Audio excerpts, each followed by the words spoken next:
उत्तर प्रदेश में हुआ बड़ा उलटफेर। आजम खान, अखिलेश यादव दोनों ने ही लोकसभा की सदस्यता से दिया इस्तीफा। दोनों बने रहेंगे उत्तर प्रदेश में विधायक। जदूसो आपको बता दें कि उत्तर प्रदेश विधानसभा चुनाव में करारी हार के बाद समाजवादी पार्टी ने बड़ा गेम खेलकर भाजपा की मुश्किलें बढ़ा दी हैं। इस बीच खबर सामने निकल कर आई दोस्तों की आजमगढ़ से सांसद अखिलेश यादव ने आज लोकसभा सदस्यता से इस्तीफा दे दिया है। इसी के साथ आजम खान ने भी लोकसभा सदस्यता से रामपुर से इस्तीफा दे दिया है और दोनों ही नेता अब विधायक बने रहेंगे। दरअसल आपको बता दें कि 2019 में लोकसभा के चुनाव में आजमगढ़ से अखिलेश यादव जो है सांसद चुने गए थे और आजम खान रामपुर से सांसद चुने गए थे।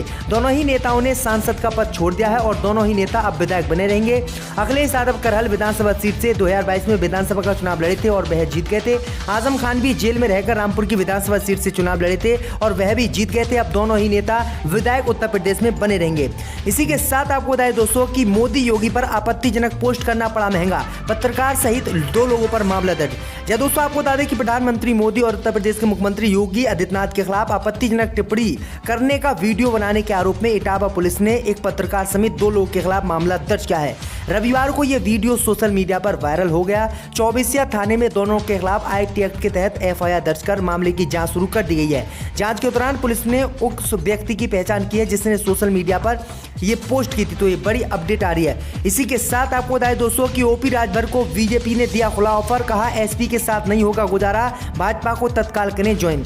दोस्तों आपको बता दें ये बड़ी खबर सामने निकल कर आई दोस्तों की भारतीय जनता पार्टी के प्रदेश उपाध्यक्ष एवं विधायक दयाशंकर सिंह ने सोहेलदेव भारतीय समाज पार्टी के अध्यक्ष ओम प्रकाश राजभर को बीजेपी से गठबंधन का खुला आमंत्रण देते हुए कहा है कि राजभर ने जिन उद्देश्यों को लेकर अपने दल की स्थापना की है उसकी पूर्ति बीजेपी में ही संभव है।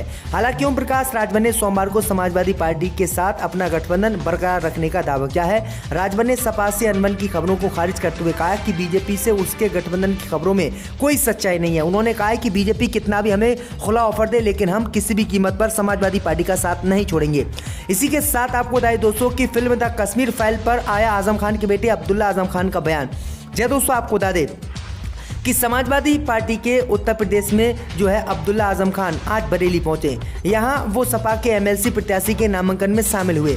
इस दौरान उन्होंने यूपी विधानसभा चुनाव में धांधली का आरोप लगाया। उन्होंने कहा है कि हमारे साथ 5 सालों में जो कुछ भी हुआ वो सब आपके सामने है। बरौली पहुंचे आजम खान के बेटे अब्दुल्ला आजम खान ने यूपी विधानसभा चुनाव में धांधली का आरोप लगाते हुए कहा है कि धांधली की गई थी और नतीजों से पहले जिस तरह से बैलेट पेपर पकड़े गए थे उसे लेकर उन्होंने सवाल उठाए और कहा है कि बिलासपुर सीट को भी जानबूझकर हराया गया। इस दौरान जब उनसे सवाल किया गया कि वोटिंग के बाद जिन सपा नेताओं ने गाड़ियां चेक की थी उस मामले में अब उन पर ही मुकदमे दर्ज किए जा रहे हैं, तो उन्होंने कहा है कि इसका फैसला तो अदालत ही कर सकती है। पिछले 5 सालों में हमारे साथ और आजम खान साहब के साथ क्या हुआ है ये आपने ही देखा है। इसी के साथ आपको बताएं दोस्तों कि नगर निगम चुनाव में पूरी तैयारी से उत्तर प्रदेश में उतरेगी आम आदमी पार्टी। 2 अप्रैल से यूपी में शुरू करेगी सदस्यता अभियान। दोस्तों आपको बता दें कि आम आदमी पार्टी नगर निगम चुनाव को लेकर अभी से तैयारी में जुट गई है। पार्टी ने 2 अप्रैल से प्रदेश में अपने संगठन को मजबूत करने के लिए सदस्यता अभियान शुरू करने का निर्णय लिया है। प्रदेश कार्यालय में आयोजित कार्यकारिणी की समीक्षा बैठक में यह निर्णय लिया गया है। बैठक की समीक्षा सांसद और यूपी प्रभारी संजय सिंह ने की है। राजधानी लखनऊ में 2 दिवसीय प्रदेश कार्यकारिणी की समीक्षा बैठक के दूसरे दिन सोमवार को आप सांसद और प्रदेश के प्रभारी संजय सिंह ने बैठक की अध्यक्षता की। उन्होंने बताया कि जल्द संगठन के बड़े निर्णय लिए जाएंगे। प्रदेश अध्यक्ष सवाजीत सिंह और महासचिव दिनेश सिंह पटेल सहित प्रदेश के सभी पदाधिकारी इस अवसर पर मौजूद रहेंगे। इसी के साथ आपको बताएं दोस्तों कि नीति आयोग की रिपोर्ट पर अखिलेश का बीजेपी पर हमला, कहा पूरे देश में यूपी सबसे खराब स्थिति में। दोस्तों आपको बता दें कि यूपी विधानसभा चुनाव 2022 के परिणाम में सपा को मिली हार के बाद से ही अखिलेश यादव लगातार हमलावर सरकार पर है। इस बार अखिलेश यादव ने नीति आयोग की रिपोर्ट के आधार पर बीजेपी को कटघरे में खड़ा किया है। अखिलेश यादव ने अपने ट्विटर हैंडल पर लिखा है कि भाजपा के राज में नीति आयोग के प्रथम बहुआयामी गरीबी सूचकांक में उत्तर प्रदेश देश के सबसे गरीब 3 राज्यों में शामिल है। अखिलेश यादव ने कहा है कि ये भाजपा सरकार की नाकामी है। उन्होंने एक अखबार की क्लिपिंग भी पोस्ट की है जिसमें दावा किया गया है कि यूपी देश के सबसे गरीब राज्यों में से एक है। इसी के साथ आपको बताएं दोस्तों कि फर्रुखाबाद में नामांकन के दौरान भिड़े एसपी और बीजेपी के समर्थक, जमकर हुई मारपीट। दोस्तों आपको बता दें कि एमएलसी चुनाव के नामांकन के दौरान सपा और भाजपा के कार्यकर्ताओं के बीच जमकर बवाल हो गया है। सपा प्रत्याशी सैकड़ों समर्थकों के साथ नारे लगाते हुए नामांकन दाखिल करने जा रहा था, तभी भाजपा समर्थक और सपाई आपस में भिड़ गए। बता दें कि भाजपा प्रत्याशी प्रसूदत्त त्रिवेदी भी समर्थकों के साथ नामांकन दाखिल करने के लिए पहुंचे थे। सपा प्रत्याशी ने भाजपा प्रत्याशी पर आरोप लगाते हुए बताया है कि भाजपा कार्यकर्ताओं ने पहले मेरे साथ मारपीट की, फिर मेरा कुर्ता भी फाड़ दिया। तो ये बड़ी अपडेट आई दोस्तों की सरकार बनते ही भाजपा के किस तरह से कार्यकर्ता गुंडागर्दी उत्तर प्रदेश में कर रहे हैं। इसी के साथ आपको बता दें दोस्तों कि यूपी में मंत्री स्वाति सिंह पति दयाशंकर सिंह से लेंगी तलाक केस दोबारा चलाने की दी अर्जी। जय दोस्तों, आपको बता दें उत्तर प्रदेश की कार्यवाहक सरकार की मंत्री स्वाति सिंह ने पति और नवनिर्वाचित बीजेपी विधायक दयाशंकर सिंह से तलाक के लिए अर्जी दी है। स्वाति सिंह ने पहले भी पति दयाशंकर सिंह के तलाक के लिए कोर्ट का रुख किया था। अब एक बार फिर से उन्होंने फैमिली कोर्ट में तलाक के लिए अर्जी दी है। यूपी में सरकार गठन से पहले बीजेपी विधायक दयाशंकर सिंह के लिए ये बड़ा झटका माना जा रहा है। स्वाति सिंह और दयाशंकर के बीच तलाक को लेकर एक केस पहले से चल रहा था। हालांकि 2018 में दोनों ही पक्षों ने के अदालत न पहुंचने पर इस केस को बंद कर दिया गया था, जिसके बाद अब फिर से स्वाति सिंह ने तलाक की अर्जी दी है। स्वाति ने फैमिली कोर्ट की एडिशनल प्रिंसिपल जज की कोर्ट में ये अर्जी दी है, जिसमें केस को दोबारा शुरू करने के लिए कहा गया है। स्वाति की इस अर्जी को लेकर एडिशनल प्रिंसिपल जज फैमिली कोर्ट श्रुतु श्रीवास्तव ने ऑर्डर रिजर्व कर लिया। तो ये बड़ी अपडेट आ रही है।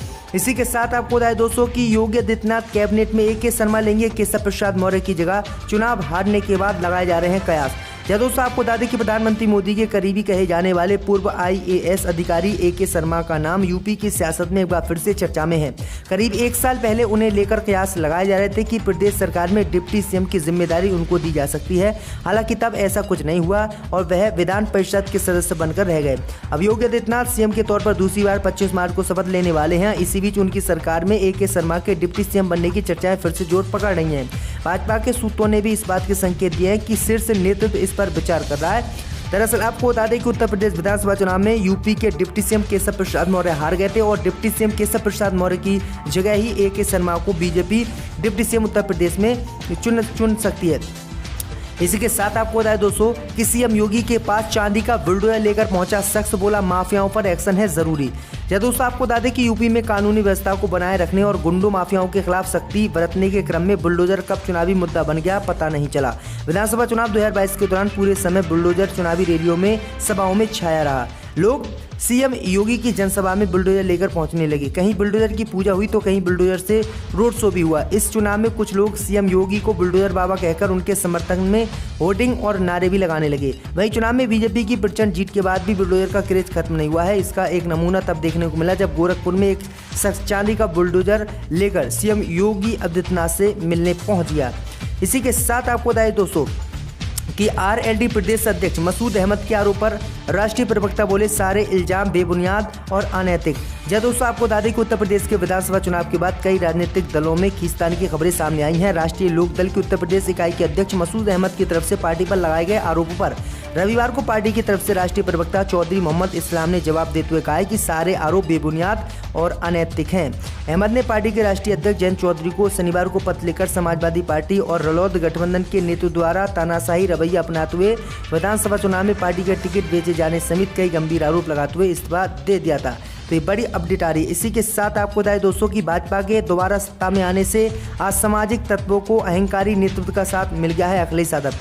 जय दोस्तों, आपको बता दें कि उत्तर प्रदेश के विधानसभा चुनाव में समाजवादी पार्टी को करारी हार का सामना करना पड़ा, लेकिन अखिलेश यादव को चुनाव में जीत हासिल हुई।